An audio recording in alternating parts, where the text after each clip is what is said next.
Figured I'd show another one of my belts that I just recently got, probably 2 weeks ago. This is obviously an NWA Dome Globe made by X-Man Belts, and he is out of Pakistan. And I gotta say, the belt's nice quality.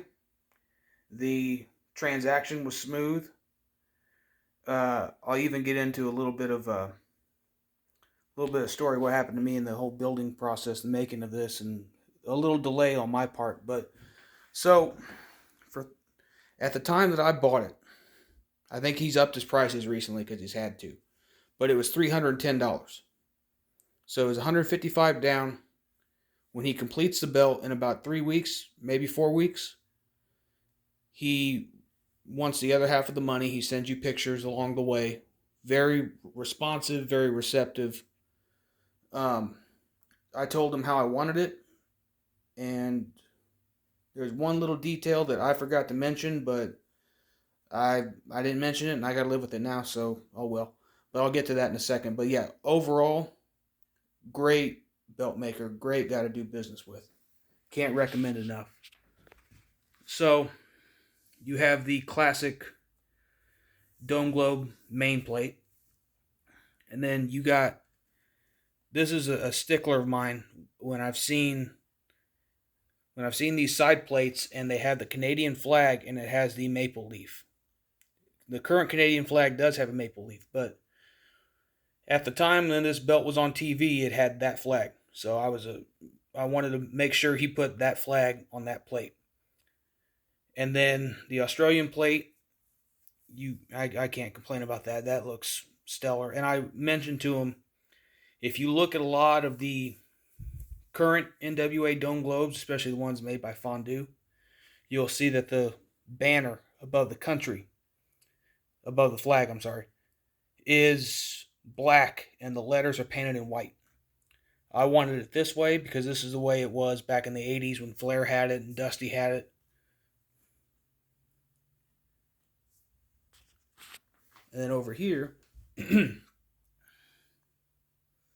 the detail in the coat of arms, the eagle in the Mexican flag, is just impressive. I can't believe how detailed that is. I've had a Dome Globe before, and it just looked like a blob, just a gold-shaped blob. There was not that much detail. But where this thing really shines to me is the leather work. This leather is so floppy, especially when you get the weight of the plates going. Totally pliable. It's fantastic leather work, especially when you get to the lacing. The lacing on this belt, I'm trying to get a good shot here. It's not easy to do. His lacing work is just incredible. I'll get to the back here.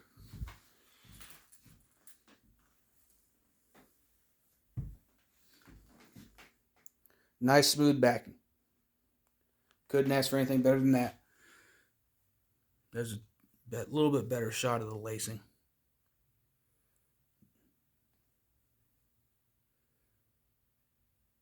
Just perfect.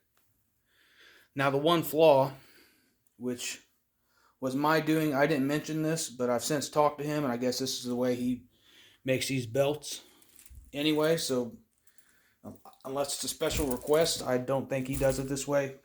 Or I do think he does it this way is what I'm trying to say. He does it this way for every belt. On the original Dome Globe, the female snaps were over here, and the male snaps were on that end. So if you look at, there's a famous photo of Harley Race having it over his shoulder, and you can see that the male snaps were on the side of the Mexican and Japanese flags. So that is factually incorrect, but I'm willing to live with it because it's just going to be displayed on a belt stand. It's not like I'm having to go on TV with it. But, and even the stones. Let's see here.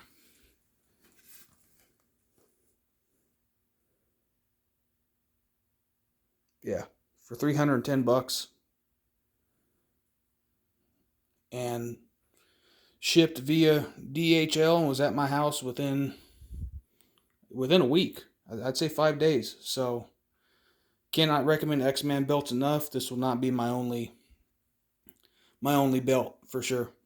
I'm thoroughly impressed.